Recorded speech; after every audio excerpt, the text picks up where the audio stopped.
Di 4 hari itu saya dapat telepon dari perusahaan untuk kerja. Telepon untuk interview. Pas interview alhamdulillah saya masuk. Disitulah saya menangis di hari pertama saya kerja. Pas saya ikat sepatu, air mata saya keluar. Oke, tanpa Tapi tanpa terasa. saya sadari kenapa air mata keluar. Mungkin terharu ya dapat kerja. Iya, tanpa terasa air mata.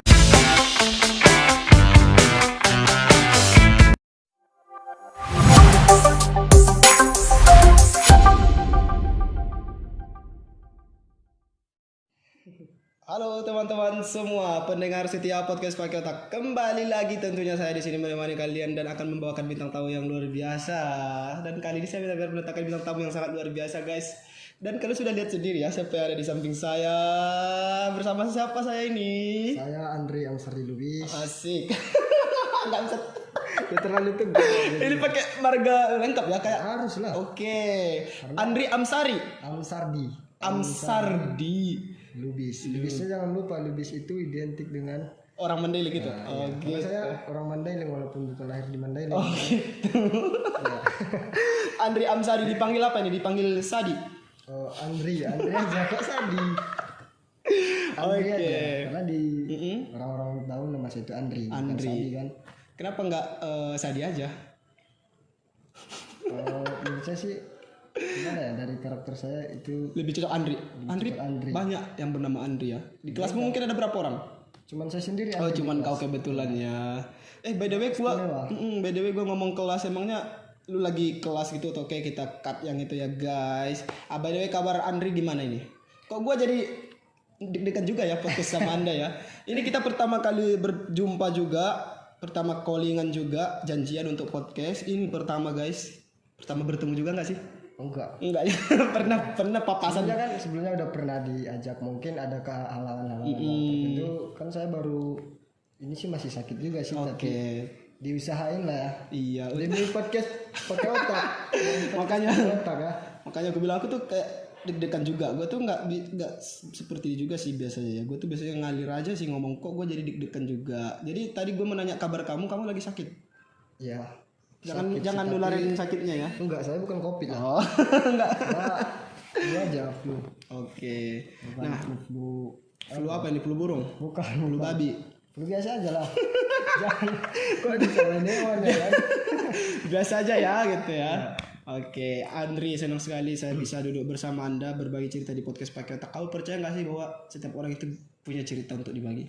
Tentu semua orang itu memiliki masa lalu, cerita, dan entahlah cerita-cerita apa dalam hidupnya. Setiap orang itu memiliki yang namanya story ataupun masa lalu. Ya betul, sejarah atau pengalaman hidup. Ya.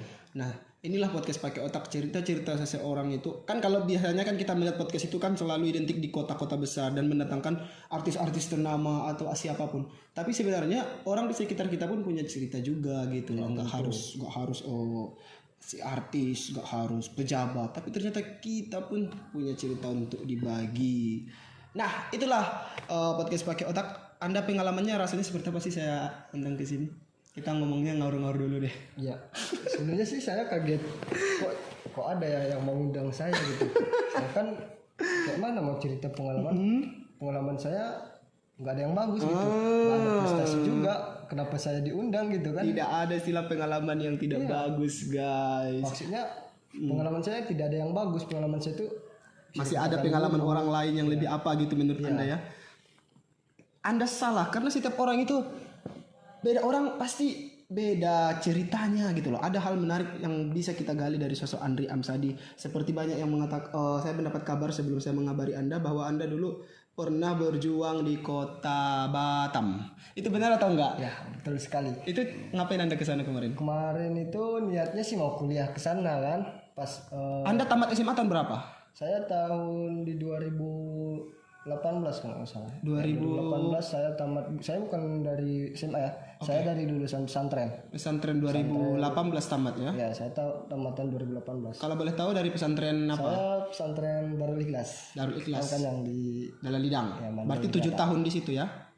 Maksudnya sampai kelas 7? enggak, itu cuma sampai kelas 6 aja. Oh, sampai kelas 6. Berarti tamat 2018. Ya. Oke, baru melanjutkan perkuliahan. Saya Berencana. gini ceritanya, dulu pas saya udah tamat, belum ada keluar yang namanya ijazah, baru pas lulusannya itu kan ada kan surat tanda kelulusan. Baru terima surat kelulusan saya udah berangkat. Ke Batam. Bukan, saya ke Pekanbaru dulu. Oke, Pekanbaru. 1 bulan saya di Pekanbaru. Itu niat Anda ngapain ke sana ke Pekanbaru? Bekerja atau untuk lanjut kuliah dulu? Pak, saya di sana itu mau cari pengalaman sih, bekerja juga sih. Bekerja, pokoknya pergilah dulu dari kampung halaman gitu ya. Keluar dari zona lah. Zona dari zona nyaman keluar ke Pekanbaru dengan membawa surat keterangan lulus saja. Cuman itu aja. Terus saya numpang lah sama kawan, dia punya tempat musola lah. Jadi numpang di sana benar-benar hanya mengharapkan teman gitu. Nggak ada keluarga saudara di Pekanbaru kemarin? Ada apa-apa. Berarti modal nekat Anda ya? Ya saya nekat ke sana. Karena di tujuan saya situ merantau kan. Iya, di pikiran Anda pokoknya merantau, pokoknya pergilah menjauh dari orang tua gitulah bahasanya ya. Iya. Dan Anda menjumpai teman aja. Ya, mengadu nasib lah. Mengadu nasib. Oke, tadi Anda mengatakan musola, gimana tadi ceritanya? Di musola itu kan sebelum saya terjun ke Pekanbaru, kawan itu tinggal di sana. Saya udah cerita ke dia, saya kan mau ke Batam dulu, gue bilang. Ya kalau mau ke Batam kan harus lewat, kalau nggak dari Padang, bandara ataupun dari Pekanbaru kan ada lebih dekat dari Padang sebetulnya, karena kawan ada di Pekanbaru. Ya lewat dari Pekanbaru aja. Iya, sekalian jumpa teman itu gitu ya. Sekalian saya ke situ. Oke. Jenguk dia gitu kan. Nah, misalnya ketika Anda lulus dari pesantren kan banyak kota-kota yang harus dituju gitu. Kenapa terpintas di pikiran sosok Andri untuk ke Batam? Apa yang Anda lihat waktu itu? Anda pikirannya seperti apa kemarin di Batam sana? Pikiran saya kan ke Batam itu kan di sana kan bisa dibilang era globalisasinya kuat lah di sana. Karena di sana industri gitu ya. Di sana industri. Jadi menurut saya peluang kerja itu banyak di sana. Jadi karena saya niat kuliah, nggak harus dari orang tua lah, biaya mandiri. Kita harus mandiri karena apalagi kita anak pertama. Saya anak pertama. Jadi beban pikiran lebih banyak ya. Iya. Karena adik-adik masih ada gitu ya. Jangan lagi membebani orang tua. Jadi saya berangkat ke sana dengan memodalkan surat kelulusan aja, belum ijazah. Iya. Jadi ada yang menerima saya, syukur gitu ya. Iya. Pas di situ saya bingung. Baru pertama, namanya juga baru tamat. Baru tamat, apalagi pesantren. Iya. Apalagi alumni pesantren yang barangkali mungkin asrama Anda tahu. Iya, mondok. Iya, mondok gitu ya. Mondok asrama. Jadi pas sampai sana saya tidak tahu saya mau kemana gitu. Pas udah nyampe ke bandara kan, nyampe dari bandara Nadim ke sana, saya nggak tahu. Terus saya mau cari kemana, mau cari tidur di mana gitu. Iya, saya bingung. Adalah seorang taksi. Yang Anda kenal? Enggak, saya nggak kenal. Dia ajak saya. Ini dia lihat Anda lagi duduk-duduk gelisah mungkin ya? Iya. Dia ngeliat saya, ini kayaknya belum ada tujuan hidup gitu kan. Butuh bantuan ini gitu ya. Mau kemana bang katanya? Ini bang mau cari tempat kos. Oh ya udah saya antarin aja cari tempat kos. Ini supir taksi. Iya. Anda nggak berpikir nggak ini penipuan atau nanti saya akan kena ke bahaya? Kan orang nggak kenal Anda sama dia gitu. Iya. Ya saya nekat aja sih. Iya aja gitu ya. Daripada saya di sini nggak ada pilihan berarti ya. Nggak ada pilihan lagi. Ya, saya ikut bang, atau nanti kalau cari kosnya yang dekat sama perusahaan ya atau tempat kerja gitu. Dia bang ya. Udah kami cari tempat kos di dekat ada situ tempat khusus industri semua di CC namanya. Saya cari tempat kos di dekat situ lah. Jadi Anda benar-benar sendirian dari kampung Anda ke sana? Ya, saya sendirian. Sendirian pertama-tama ke Pekanbaru. Udah selesai di Pekanbaru itu nginap di musola tadi ya? Ya, nginap di musola kawan. Habis dari situ lanjutlah ke Batam. Ya, saya lanjut ke Batam. Di Batam gelisah, nggak tahu mau ngapain, nggak tahu mau kemana. Akhirnya datang si sang supir taksi untuk menanyakan Anda, lalu dibawa Anda ke kos. Ya, yang dicariin tempat kos. Berarti itu orang yang baik ya berarti ya? Dia sangat baik menurut saya. Karena kita kan kalau di kota besar potensi bahaya justru besar juga gitu ya. Yes, tapi ternyata tidak semua itu orang yang tidak kita kenal, tidak semuanya juga jahat. Berarti bisa disimpulkan kita tidak boleh menjudge langsung gitu ya. Kita tidak boleh menjudge orang semau kita kan. Tapi kita juga harus waspada juga gitu ya. Nah ini yang menarik guys, ini kan tamat pesantren gitu. Tamat pesantren tapi terlintas di pikirannya untuk merantau aja gitu kan. Padahal kan biasanya kalau misalnya tamat pesantren ya udah atau pergi mengajar atau mungkin pengajian atau mungkin ya jarang sebenarnya saya melihat ada yang nekat. Biasanya kan kalau yang nekat-nekat itu ya jarang sih kalau anak pesantren. Kalau saya pengetahuan saya, kalau salah sih saya nggak tahu juga gitu ya. Ini Anda pesantren seperti yang kita sebutkan tadi, yang terbiasa mondok atau di dalam asrama gitu ya, tapi harus lepas liar bahasanya gitu. Itu Anda merasa nggak ada takut sama sekali kemarin? Pas berangkat itu sih saya nggak ada perasaan apa-apa. Niat saya ke sana kan baik. Oke. Niat saya ke sana mau kerja sambil kuliah. Oke. Pokoknya dapat kerja, kuliah gitu ya. Ya kalau dapat kerja, alhamdulillah bisa kuliah. Bisa kuliah. Kalau cukup kuliah, kalau nggak cukup ya kerja dulu lah. Oke. Ini kalau boleh tahu misalnya, kan kau kemarin merasakan itu merantau ke sana sendirian. Kalau boleh tahu nih ya, Andri, boleh nggak nih? Anda bawa uang berapa? Ini kan nekat ceritanya. Sebelumnya kan saya pas mau berangkat ke sana, tamat ke sana itu saya punya uang tamanya itu 300.000. Oke. 300.000. Terus saya minta izin sama orang tua. Sebelumnya sih orang tua nggak bolehin. Kau kan baru tamat di sini aja lah dulu. Kerja di sini ada kan kata. Iya. Ya harus mau gimana lagi mak, kan sana saya harus bisa mandiri lah, jangan mau menjadi beban orang tua di sini walaupun sampai sekarang masih beban orang tua ya. Iya. Nah dikasih lah uang 1 juta kemarin. Pas pertama dikasih 1 juta, saya ongkos pesawat 750. Itu udah habis ke pesawat juga akhirnya ya? Itu 750. 750.000. Sisanya paling 500.000 lagi dengan uang Anda yang 300.000 itu. Sekitar segitulah. Pas nyampe sana langsung ke bayar apa lagi? Supir. Oke, transport Anda. Transport ke bayar kos sama Beberapa kali makan di Pekanbaru lagi ya kan di musola di itu ya. situ uang saya pas sampai dari sini ke sana tinggal 200.000 lagi. Pas di Batam. Ya pas di Itu masih mencari kos dengan uang 200.000. Enggak, di 200.000 itu saya udah punya kos. Udah punya kos. Oh. 200.000 buat makan saya. Oke. 200.000 buat makan saya. Di situ saya isikan 50.000 buat surat lamaran. Oke. Ya itu. Jadi ini kalau dibayangkan ya benar-benar seperti kehilangan apa sih, semangat Anda tinggi gitu ya. Tapi kita itu seperti ini lepas di kota besar dengan uang 50.000 itu pun harus mengetik surat lagi. Ya inilah hidup gitu ya. Ya itu hidup. Yang namanya anak laki-laki apalagi anak pertama harus berani keluar dari zona nyaman. Harus keluar karena di situ terus ya jadi apalah, jadi kambing lah di situ. Jadi kambing di kampung sendiri gitu ya. Oh, jadi kambing di kampung orang gitu ya. Ya Di kota besar. ada istilah sih yang ngomong kayak gitu kan. Istilah orang Batak kan kayak gitu, biarkan kambing di kampung sendiri, asalkan kerbau di kampung orang gitu. Ya betul. Oke, nah sampai di sana Anda dapat pekerjaan atau dapat kuliah langsung? Enggak, saya enggak kuliah di sana. Sebelumnya saya kerja sampai dapat uang kuliah. Pas daftar kuliah itulah bodohnya saya kan. Pas dapat uang kuliah saya daftarin kuliah, baru sebentar masuk udah keluar.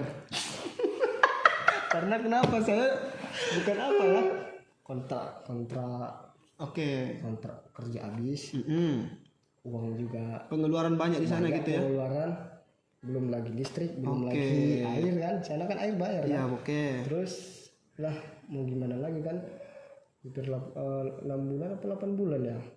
Terus 8 bulan saya mikir-mikir, saya kok sebelumnya kan saya pas tamat sebelum tamat pesantren saya hampir ngelamar polisi tapi nggak jebol. Situ, jadi kok saya sampai sini patah gitu. Saya ulangi lagi lah, balik ke sini ulangin daftar polisi, gagal juga. Ya Itulah hidup ya. Hidup. Pokoknya semuanya udah kau perjuangkan saya rasa ya. Saya perjuangkan. Terus abis itu pas itu kan saya udah pulang dari Batam. Habis pulang dari Batam ada pengelamaran kuliah lagi, pendaftaran kuliah. Saya daftarkan lagi. Oke. Kuliah lah di situ. Kuliah di situ. Berarti udah ada 2 lah ya yang sempat Anda daftarkan gitu ya. 2. Lanjut lagi ceritanya, Anda menikmati kuliah di sana atau gimana? Saya sangat menikmati sebetulnya. Tapi kayak mana? Saya sangat terpesona dengan kuliah itu. Saya sangat bangga dengan kuliah itu. Tapi bodohnya saya di situ nggak punya kerja. Sedangkan Anda butuh yang namanya pekerjaan gitu ya? Saya butuh pekerjaan, butuh dana. Oke. Nah dipikir-pikir lagi lah, dapat kuliah nggak dapat kerja nggak bisa kuliah. Maunya harus barengan gitu ya, biar bisa jalan. Akhirnya Anda berputar kepala lagi bagaimana? Dapatlah info kalau Stein itu masih buka. Ada kampus Stein. Kampus Stein di Mandailing Natal. Udah buka kata. Mungkin berapa hari lagi ya? 2 hari lagi kayaknya mau habis. Mau penutupan pendaftaran. Ya udah saya langsung balik dari Bukit Tinggi. Bukit Tinggi, terjun ke Mandailing Natal, langsung Daftar. daftar. Berarti Anda melihat peluang pendidikan itu sangat besar, cuman harusnya berbandingan dengan pekerjaan biar lebih fokus. Karena niatnya tadi tidak ingin meminta uang kuliah ke orang tua. Saya tidak mau melibatkan orang tua saya dalam keinginan saya. Jadi ketika Anda mendapatkan suatu kampus di misalnya kayak di Bukit Tinggi ya, karena Anda tidak punya pekerjaan di sana, akhirnya Anda berputar kepala, saya terpaksa berhenti gitu ya. Akhirnya Anda di kampus Tain Mandailing Natal bekerja atau gimana ini setelah kuliah di situ? Alhamdulillah pas kuliah di situ saya punya banyak pekerjaan. Oh gitu ya. Jadi ujung-ujungnya pulang ke kampung sendiri. Pokoknya udah mencoba bagaimana sih kehidupan di sana. Tidak lagi cerita orang gitu Saya ya. sudah tahu kayak mana area di luar itu, kayak mana gelapnya di luar, kayak mana. Saya sudah tahu gitu. Makanya balik ujung-ujungnya mungkin rezeki saya di sini ya, bukan di sana. Makanya saya balik ke sini. Alhamdulillah sampai sekarang bertahan. Sampai kuliah sekarang saya tidak minta apa-apa sama orang tua saya. Saya membiayai diri saya untuk kuliah. Kalau bisa adik-adik juga bisa dibantu gitu ya. Tapi satu hal juga yang menarik dari Andri, kalau dibandingkan dengan saya gitu ya, saya itu belum pernah loh merantau sama sekali, belum pernah. Sejak saya kecil sampai sekarang SD, SMA, SMP, kuliah itu masih di Penyambungan juga. Belum pernah orang cerita di Jakarta kayak mana, di Padang kayak mana, teman-teman cerita di Bandung kayak mana juga. Saya hanya tahu ceritanya saja, tidak pernah merasakan. Berarti saya itu ibaratnya belum tahu zona di luar zona nyaman itu seperti apa. Seperti Anda tadi kan udah pernah merasakan zona nyaman itu seperti apa, mencari uang kos, memikirkan listrik, air yang harus dibayar. Cobalah. Harus dicoba ini. Harus dicoba ya. Sebagai laki-laki itu mungkin harus dicoba itu. Karena di situ banyak pengalamannya. Kita nggak harus belajar dari teori ataupun cerita orang gitu. Iya, bukan dari cerita orang. Cerita mungkin bisa jadi pengalaman ya. Di zona pendidikan saja kita tidak harus belajar di situ. Kita harus belajar keluar. Kita harus melihat dunia ini luas. Itulah saya memang tidak pernah saya terlintas di pikiran untuk merantau. Saya itu memang merantau kayaknya asik banget gitu ya. Kita bisa melihat dunia ini seperti apa, keberagaman itu seperti apa, sikap-sikap orang itu seperti apa gitu ya. Tapi itulah saya salut sama Anda yang sudah berani untuk pergi merantau, udah menikmati seperti apa di sana, meskipun ujung-ujungnya ya takdir kita kan berencana gitu ya. Anda kan berencana, tapi takdir itu yang menentukan kan tetap Allah Subhanahu wa taala, sehingga akhirnya Anda kuliah di kampung Anda sendiri juga dan akhirnya bekerja dan bisa menikmati hidup Anda sampai seperti sekarang, misalnya membantu sedikit gitu ya. Oh, luar biasa. Tain Mandailing Natal. Jurusan apa Anda yang Anda ambil di sana? Ya, untuk sekarang saya jurusan MBS ya, manajemen bisnis. Manajemen bisnis. Syariah. Ya. Sesuai lah ya dengan pesantren Anda dulu gitu ya. Maksudnya adalah embel-embel syariah gitu ya. Oke, luar biasa. Itu alasan pertama Anda mengambil jurusan ini apa? Emangnya cita-cita Anda dulu apa sih selain polisi? Cita-cita saya sebelumnya jadi dokter sih. Jadi dokter, tapi pernah berniat untuk menjadi polisi, kemudian jadi polisi. jadi dokter. Oke. Tapi mungkin kalau jadi dokter udah jauh lah ya, nggak mungkin lagi. Kalau melihat dari usia mungkin lah tidak lagi, tapi kalau istilahnya untuk menjadi sesuatu itu sebenarnya tidak ada sih halangan gitu ya. Tapi kalau misalnya dulu Anda masih berusaha, mungkin ada batasan nggak sih untuk usia mendaftar kuliah? Ada ya kan? Ada. Mungkin kalau daftar sekarang mungkin udah nggak mustahil lagi. Tapi kalau misalnya masih di usia Anda atau di tahun 2019, tidak ada yang tidak mungkin sebenarnya. Iya sih. Anda bisa memperjuangkan. Kalau kita berjuang pasti bisa lah. Pasti bisa. Masalah gagal atau enggak itu kan urusan belakang. Penting usaha dulu. Oke, berarti pernah bercita-cita untuk menjadi dokter.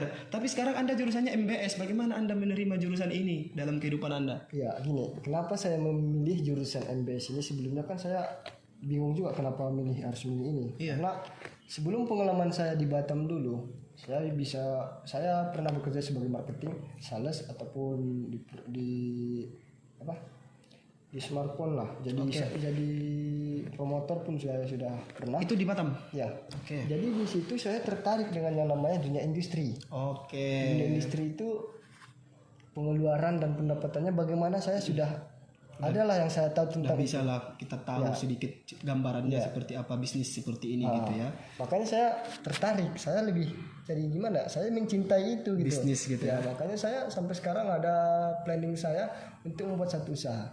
Oke. Untuk saat ini sih saya masih pengumpulan dana.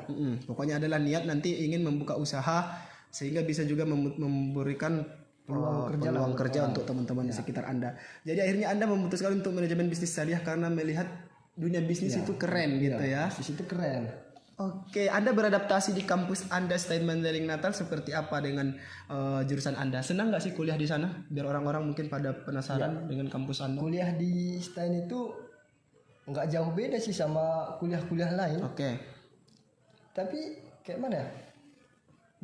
Sebetulnya kuliah itu kita sendiri, dari diri kita sendiri. Bukan atas nama Bukan kampus atas gitu nama ya. kampus. Kita sendiri. Ya, itu harus mendalaminya kayak mana Oke. kita sendiri. Tapi kalau menurut saya sih dari jurusan saya itu jurusan yang paling perfect lah buat saya. Oke. Berarti Anda adalah angkatan pertama gitu Ya, ya. saya alumni pertama Untuk dari jurusan itu ya, kan itu kan terbaru baru ada jurusan itu. baru. Saya bangga sih sama jurusan itu, serius. Saya bangga. Oke, luar biasa sekali ya. Jadi bagi teman-teman di luar sana mungkin baru tamat SMA bingung mau jurusan apa, barangkali mereka mau jurusan manajemen bisnis syariah. Yang Apa yang harus Anda sampaikan biar ini loh manajemen bisnis syariah?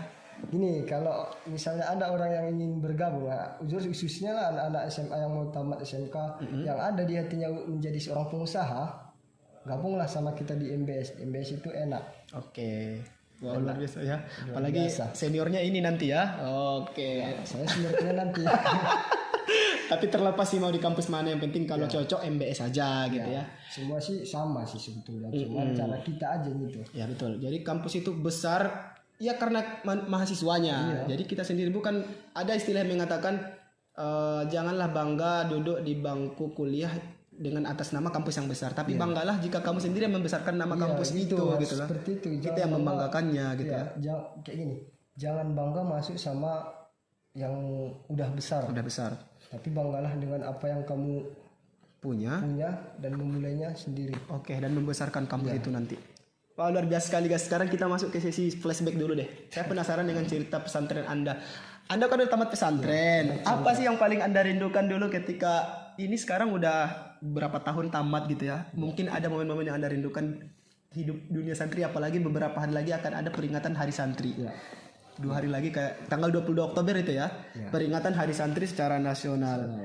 Nah, Anda alumni pesantren. Apa yang Anda rindukan? Sekarang Anda sudah mahasiswa, rindu momen-momen di pesantren itu apa yang Anda rindukan apa? Ya, sampai sekarang sih saya rindu sama sahabat saya sih, sahabat satu pondok saya. Oke. Dan sekarang Sahabat satu pondok aja nih, nggak satu kelas juga. seluruh lah. Oh, seluruh. Tapi khususnya Ada yang saya kangen sih sama kawan-kawan saya jauh-jauh, ada yang di Mesir, ada yang di Lebanon, jauh-jauh lah. itu yang di Mesir ini ceritanya memang tamat dari situ dia kuliah di Mesir, atau memang dia pesantren di situ memang orang Mesir kian? Enggak, dia orang sini juga. Oh, udah ke Mesir sekarang itu Sekarang maksudnya? udah di Mesir Oh, dia. rindu lah ya, udah jauh ya. Jauh. Ada yang di Bali, ada yang di kuliah di Medan, ada kuliah di Jakarta. Jauh-jauh lah. Tapi nggak lost contact dong. Enggak, masih tetap komunikasi. ya.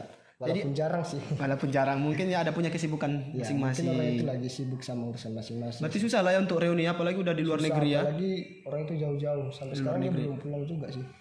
Itu benar-benar hal yang paling dirindukan memang kalau menurut saya. Apalagi tadi Anda mengatakan satu pondok. Memangnya momen-momen apa sih di pondok, suka jahil-jahil atau seperti apa biasanya sama teman-teman? Gini, pas kemarin waktu satu pondok itu kan kawan satu pondok saya itu di atasan saya semua. Oh, kakak kelas teman Anda satu pondok. Oh, gitu. Jadi orang itu kayak mana ya? Mengajari saya itu dengan cara yang luar biasa gitu. Oke. Pengalaman-pengalaman hidup mungkin ya. Orang itu tata krama gitu ya. Orang itu mengajarinya tidak seperti kayak kan biasa kan ada muzakarah gitu. Orang itu tidak mengajari saya tidak dengan seperti itu. Tapi orang itu mengajari saya bagaimana caranya hidup. Oke. Itu yang saya rindukan sama orang itu. Oke. Dan sekarang dia ada di Pekanbaru sampai sekarang. Oke. Dia sahabat saya. Jadi gue jadi penasaran nih sama seseorang yang bisa memberikan Anda suatu reminder ya, pengingat Anda bahwa hidup itu seperti ini loh. Itulah bahasa kasarnya dia mengajari Anda ya. Jadi banyaklah kata-kata mutiara yang mereka sampaikan kepada Anda, apalagi kan umur mereka lebih tua daripada Anda. Jadi wajar memberikan nasihat kepada adiknya karena satu pondok juga. Iya. Oke. Itu yang saya Rindukan. Luar biasa sih ya. Jadi anak santri itu benar-benar suatu yang paling saya rindukan makan bareng. makan bareng Makan bareng karena di pondok juga. di pondok itu satu piring makannya 12 orang biasa. Satu piring makan 12 orang, jadi melingkar. Ya melingkar. Itu nggak berantakan nasinya nanti tumpah-tumpah atau seperti apa? Satu piring untuk 12 tangan itu gimana ini maksudnya? Ya gitulah. Berantakan sih berantakan, tapi sensasi makannya Iya, yang betul. 12 orang itu dalam satu piring itu enak loh. Iya, luar biasa sih. Walaupun misalnya menurut orang itu jorok kali makannya kayak gitu. Karena mereka tidak merasakan. Iya.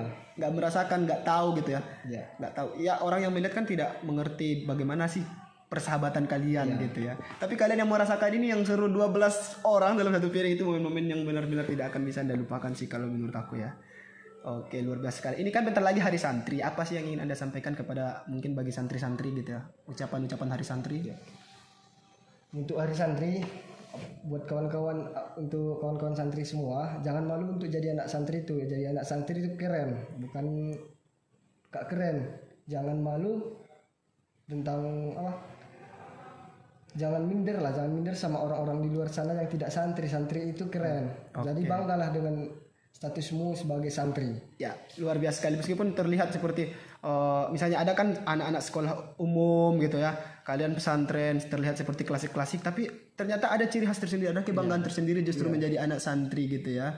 Ada berkah tersendiri menjadi anak santri. Jadi bangga karena apalagi ada harinya khusus dibuat pemerintah secara nasional. Tanggal 22 Oktober adalah hari memperingati Hari Santri Nasional sebagai wujud kebanggaan karena Indonesia memiliki banyak sekali pesantren gitu ya. Jadi untuk santri banggalah jadi santri. Iya. Apalagi ini ada alumni santri ya. Maaf saya memang alumni santri tapi maklum lah ya.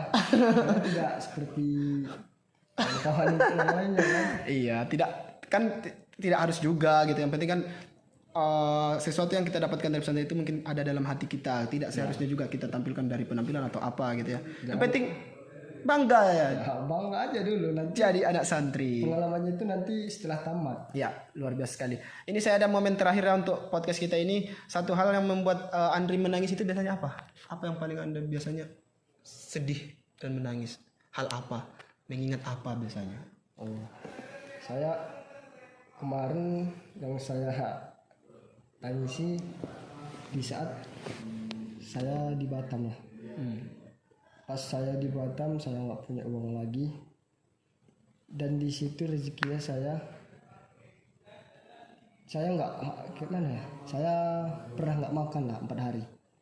Pernah nggak makan 4 hari? Iya 4 hari saya nggak makan. Waktu di Batam saya kehabisan modal saya. Itu Anda nggak makan 4 hari, ada yang tahu nggak? Misalnya tetangga atau teman atau orang tua? Enggak, Anda hanya sendiri saja yang... saya sendiri di situ tanpa ada orang. Tapi saya punya teman sih, tapi dia beda kos kan. Tapi saya Iya, temanmu yang beda kos itu pun tidak sadar bahwa Anda belum makan. Tidak tahu sama sekali. Soalnya saya tidak kayak mana, saya itu introvert. Saya itu tidak suka terbuka ya. Terbuka, saya itu nggak suka. Tapi di situ pas saya sudah selesai gimana?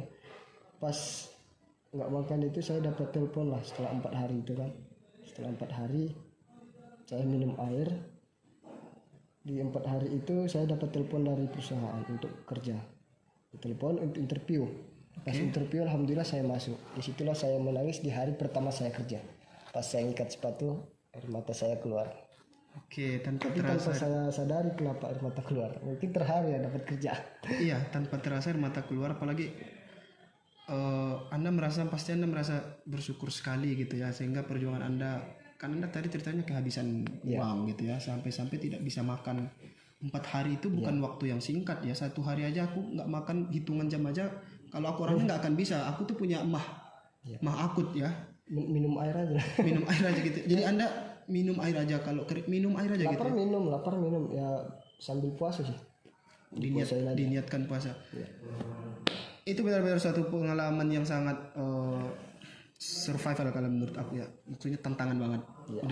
Demi mencari pekerjaan di kampung orang dengan banyak sekali keterbatasan, sehingga sangat terpaksa untuk tidak bisa makan selama 4 hari, sehingga hal itu yang membuat air mata Anda menetes tanpa sengaja ketika di hari pertama Anda kerja. Itu benar-benar luar biasa guys. Jadi setiap orang itu benar-benar memiliki ceritanya masing-masing. Ya inilah Andri dengan ceritanya, dengan pengalamannya. Semoga bisa menginspirasi kita semua bahwa anak muda itu ya memang harus berani untuk keluar dan melangkah dari zona nyamannya. Jangan melihat, oh nanti saya tidak makan di luar sana, oh nanti saya akan seperti apa di luar sana, mending saya bersama orang tua saja. Itu juga bukan hal yang bagus ya. Tapi melangkahlah. Tapi bukan berarti juga kita harus benar-benar meninggalkan orang tua, enggak gitu. Cuman ya sebagai pemuda yang harus bisa mencari untuk dirinya sendiri gitu loh. Ya harus mampu lah. Nggak harus mampu. Memang kita mungkin tidak harus merantau. Kalau memang bisa di kampung sendiri, kita bisa membuat pekerjaan kita di kampung sendiri, boleh. Tapi kalau memang nggak ada, harus di kampung orang, ya harus merantau mungkin gitu ya. Apalagi kita